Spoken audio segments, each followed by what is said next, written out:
अल्हम्दुलिल्लाहि रब्बिल आलमीन व अशहदु अल्ला इलाहा इल्लल्लाह वहदहु ला शरीका लह व अशहदु अन्ना मुहम्मदन अब्दुहु व रसूलुहु सल्लल्लाहु अलैहि व अला आलिहि व अस्हाबिहि व सल्लम तस्लीमन कसीरा। अम्मा बाद, क़ाल शेखुल इस्लाम मुहम्मद इब्न अब्दुल वहाब रहमहुल्लाह बाबु मा जाअ फी ततय्युर व क़ौलिल्लाहि तआला अला इन्नमा ताइरुहुम इंदल्लाह वलाकिन्न अक्सरहुम ला यअलमून व क़ौलिही क़ालू ताइरुकुम मअकुम अइन ज़ुक्किरतुम बल अंतुम क़ौमुम मुस्रिफून। व अन अबी हुरैरह रज़ियल्लाहु अन्हु अन्ना रसूलल्लाह सल्लल्लाहु अलैहि वसल्लम क़ाल ला अद्वा वला तियरा वला हामत वला सफर अखरजाहु ज़ादा मुस्लिम वला नौअ वला गूल। गिरामी कद्र हजरात व ख़वातीन, किताब तौहीद में हम तरतीब वार पढ़ते हुए बाब मा जाअ फी ततय्युर तक पहुंच चुके हैं। पिछले दर्स में इस ताल्लुक से गुफ्तगू हुई है और जो दो आयतें आपके सामने तिलावत की गई उसका माना और मफ़हूम भी बयान कर दिया गया है। आज इंशाअल्लाह हम इस हदीस पर गुफ्तगू करेंगे जिसे शेखुल इस्लाम ने जिक्र किया है। अबू हुरैरा रज़ियल्लाहु अन्हु की रिवायत है कि अल्लाह के रसूल सल्लल्लाहु अलैहि वसल्लम ने फरमाया ला अद्वा वला तियरा वला हामा वला सफर। ये मुत्तफ़क़ अलैह हदीस है। इसमें चार चीजों की नफी की गई है या नफी कह करके नहीं मुराद है, बहरहाल नफी अबलग है। जब ये कहा जाए ला अद्वा, छूत छात कोई चीज नहीं, ये नफी है। और अगर नहीं माना मुराद लिया जाए तो इसका माना होगा कि छूत छात मत अपनाओ, मत किया करो। तो बहरहाल जब किसी चीज के बारे में नफी कर दी गई कि उसकी कोई हकीकत नहीं है तो वो ज्यादा बलीग है। ला अद्वा, छूत छात कोई चीज नहीं। छूत छात का क्या मतलब है, अदवा का क्या मतलब है? अदवा मतलब एक बीमार शख्स आया और उस बीमार से किसी दूसरे सेहतमंद शख्स ने, इंसान या हैवान ने, उसके मुलाकात की वजह से, उससे मिलने की वजह से, उससे के करीब जाने की वजह से वो बीमारी उसे मुंतकिल हो जाए तो इसे कहते हैं अदवा। जाहिलियत के लोग ऐसा समझते थे कि जब कोई भी तंदुरुस्त आदमी किसी बीमार के करीब जाता है तो उसकी वजह से वो भी बीमार पड़ जाता है। इस तरह से एक बीमारी खुद ब खुद फैलती और बढ़ती रहती है। तो ये जो जाहिलाना तसव्वुर था, अल्लाह के नबी सल्लल्लाहु अलैहि वसल्लम ने इसका रद्द किया और इसका इनकार फरमाया कि ये जो कुछ होता है ये अल्लाह तबारक व तआला की इजाजत से होता है। अल्लाह ताला उसके लिए कोई जरिया बना देता है। जब एक शख्स को बीमार होना होता है या अल्लाह ताला जब किसी शख्स को बीमारी में मुब्तला करना चाहता है तो उसकी बीमारी में मुब्तला होने के लिए कोई भी सबब बना देता है। उसमें से एक सबब यह भी हो सकता है कि वो किसी बीमार से मिले और उसकी वजह से वो भी बीमार पड़ जाए और बीमारी के जरासीम उसको मुंतकिल हो जाए। ये अल्लाह ताला की मशीअत पर मौकूफ है। कोई बीमारी खुद ब खुद मुतअद्दी नहीं होती बल्कि अल्लाह ताला की मशीअत से ऐसा होता है। इसीलिए हमें एहतियात का हुक्म दिया गया है। चुनांचे नबी करीम सल्लल्लाहु अलैहि वसल्लम की एक हदीस जिसके रावी भी अबू हुरैरा रज़ियल्लाहु अन्हु, इस हदीस के रावी भी अबू हुरैरा रज़ियल्लाहु अन्हु है और उन्हीं से दूसरी रिवायत भी आई है कि अल्लाह के नबी सल्लल्लाहु अलैहि वसल्लम फरमाया ला यूरिदु मुमरिदुन अला मुसिहिन, कि एक तंदुरुस्त ऊंट के पास पानी पिलाने के लिए बीमार ऊंट को ना ले जाया जाए। जिस घाट पर तंदुरुस्त ऊंट पानी पी रहे हों वहां पर बीमार ऊंटों को ना ले जाया जाए। अल्लाह के नबी सल्लल्लाहु अलैहि वसल्लम ने इससे मना फरमाया। इससे मना फरमाया तो गोया आपने एहतियात का हुक्म दिया है कि ताकि ईमान और अकीदा खराब ना हो। कोई ये ना समझे कि उसी बीमार ऊंट के आने की वजह से ये बीमारी पैदा हो गई है और अल्लाह ताला से गाफिल हो जाए, बल्कि अल्लाह ताला ही बीमार करता है और वही शिफा देता है, वही शिफा देता है। ये अकीदा होना चाहिए। तो इस हदीस के रावी ला अदवा के रावी बहुत सारे सहाबा किराम हैं। अनस इब्न मालिक रज़ी अल्लाहु अन्हु, जाबिर इब्न अब्दुल्लाह रज़ी अल्लाहु अन्हु, साइब इब्न यजीद रज़ी अल्लाहु अन्हु और अब्दुल्लाह इब्न उमर रज़ी अल्लाहु अन्हुमा, ये सब इस हदीस के बयान करने वाले हैं कि बीमारी का बजाते खुद मुतअद्दी होना कोई चीज नहीं है, ये जाहिलियत का तसव्वुर है। अल्लाह के नबी ने इसका इनकार किया। अलबत्ता साथ में बाज रिवायत में अल्फाज भी आए हैं, वफिर्र मिनल मजजूम कमा तफिर्रु मिनल असद, कि एक कोढ़ में मुब्तला शख्स से वैसे ही दूर भागो जैसे शेर से दूर भागते हो। दोनों एक ही हदीस में। इसका क्या मफहूम है? गोया एहतियात करना और असबाब को इख्तियार करना ये शरीयत ने हमें लाजिम करार दिया है। अलबत्ता अकीदा और ईमान हमारा दुरुस्त होना चाहिए कि अल्लाह की मशीयत के बगैर अल्लाह की कायनात में कुछ नहीं हो सकता है। तो इस सिलसिले में बहुत सारे अहले इल्म ने बहुत सारी तौजीहात की हैं इन दोनों रिवायात की, जो बज़ाहिर टकराती हुई मालूम होती हैं। तो ये सबसे बेहतरीन कौल इमाम बैहकी का है और वही उसी कौल को अपनाया है बाद में आने वाले इमाम इब्न सलाह, इमाम इब्न क़य्यिम, इमाम इब्न रजब, इमाम इब्न मुफ़लिह वगैरह ने। और वो ये है कि ला अदवा का मफहूम ये है कि जिस तरह से अहले जाहिलियत का तसव्वुर था कि बीमारी किसी बीमार से मिलने की वजह से खुद ब खुद फैल जाती है, बढ़ जाती है, दूसरे को लग जाती है, तो ये जो तसव्वुर था गैरुल्लाह की तरफ निस्बत की, यानी बीमारी खुद ब खुद फैलती है, उस एतकाद का बुतलान मकसूद है। कोई भी चीज बजाते खुद मुतअद्दी नहीं है।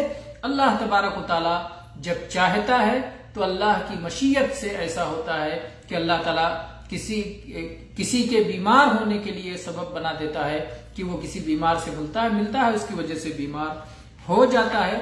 अल्लाह की मशीयत के बगैर कोई भी बीमारी खुद ब खुद किसी और को नहीं लगती। तो इसीलिए ये दोनों हदीसें बयान बता दी गई। दो क्या बल्कि 3 हदीसें एहतियात के ताल्लुक से हैं।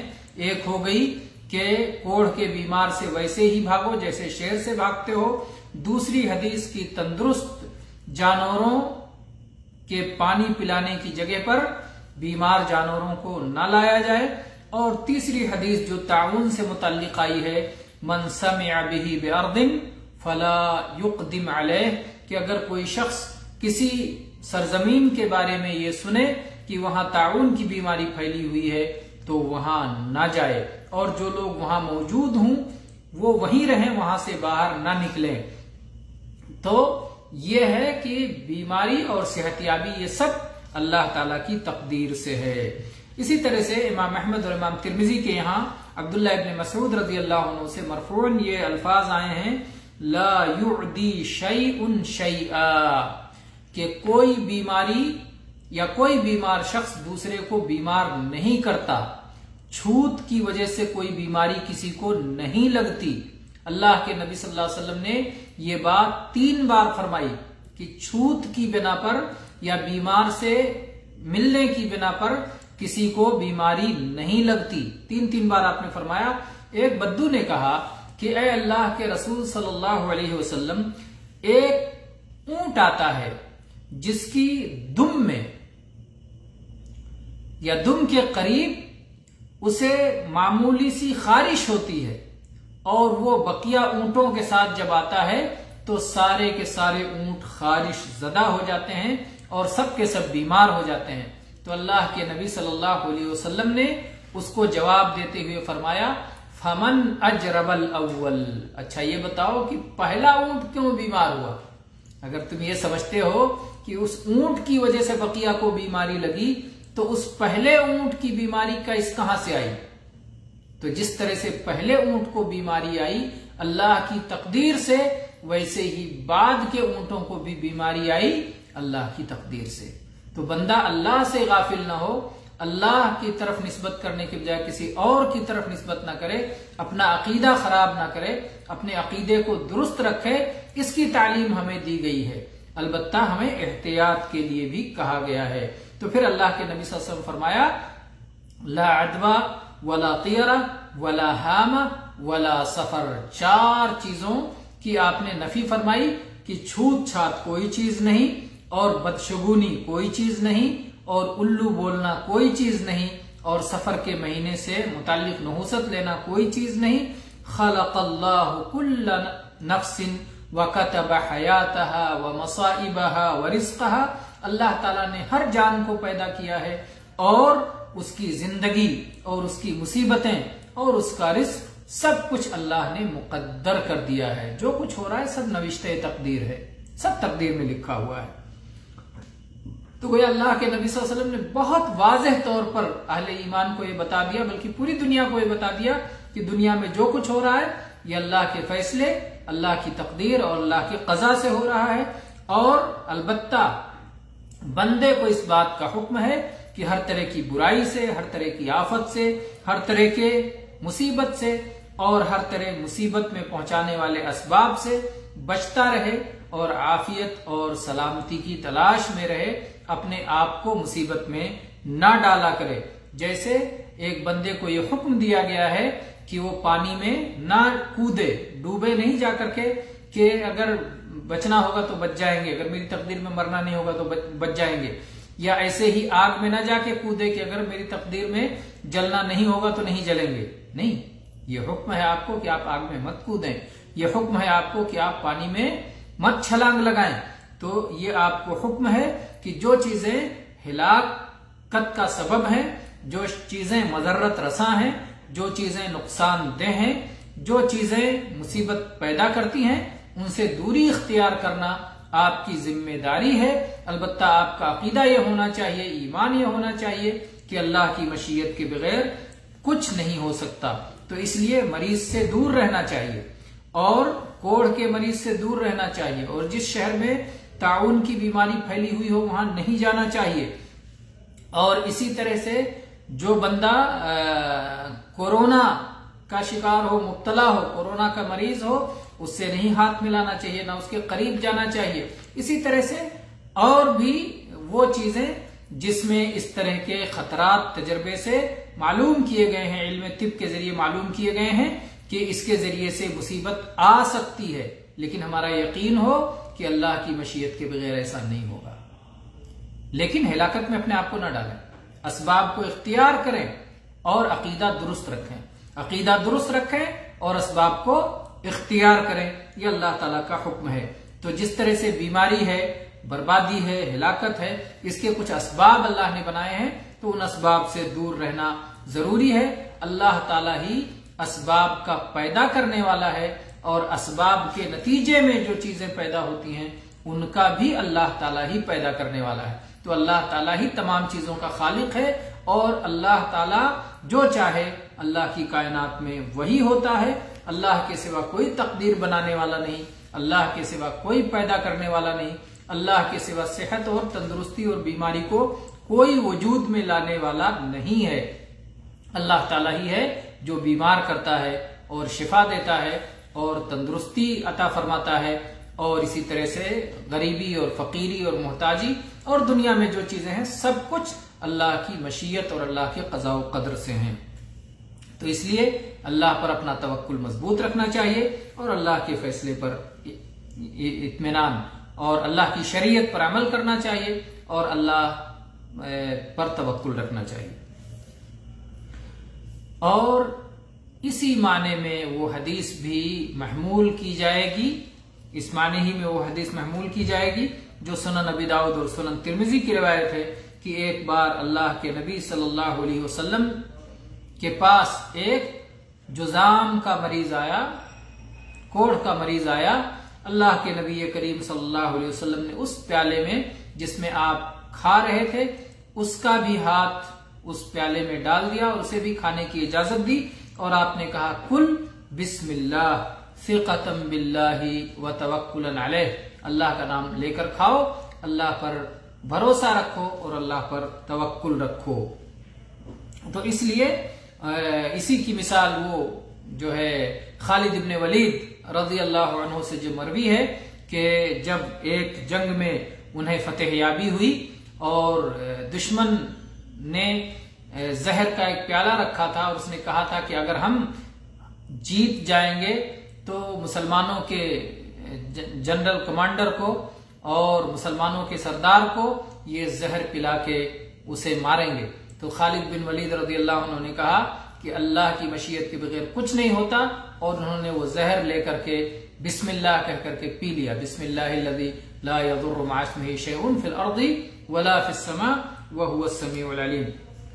तो ये सारे वाकयात जो जिक्र किए जाते हैं उनको इसी पर महमूल करेंगे कि ये जो है अल्लाह पर तवक्कुल था, और ऐसे हालात बन गए थे कि उन हालात में मसलहत आम्मा के या मसलहत खासा के पेश नजर ये हालात अपनाए गए। यानी कोई मखसूस मसलहत थी, गोया उसमें अल्लाह तबारक व तआला पर अकीदा, वहां उन पूरी सामने जो फौज शिकस्त खा चुकी थी उनको ये बताना मकसूद था कि हम मुसलमान हैं और हम अल्लाह पर तवक्कुल करते हैं, और अल्लाह का जो फैसला होता है वही नाफिज होता है। तुम क्या समझते हो कि तुम ये हथियार लेके आए और तुम ये जहर लेके आए तो इससे हमारा कुछ बिगाड़ पाओगे? कुछ नहीं बिगाड़ पाओगे, हम अल्लाह पर ईमान वाले हैं। तो उन्होंने ये एक तरह से अल्लाह पर ईमान और पुख्ता ईमान का एक मजहर था, और उसके जरिए से बड़ी उम्मीद थी कि बहुत सारे लोग इस्लाम कबूल कर लेंगे।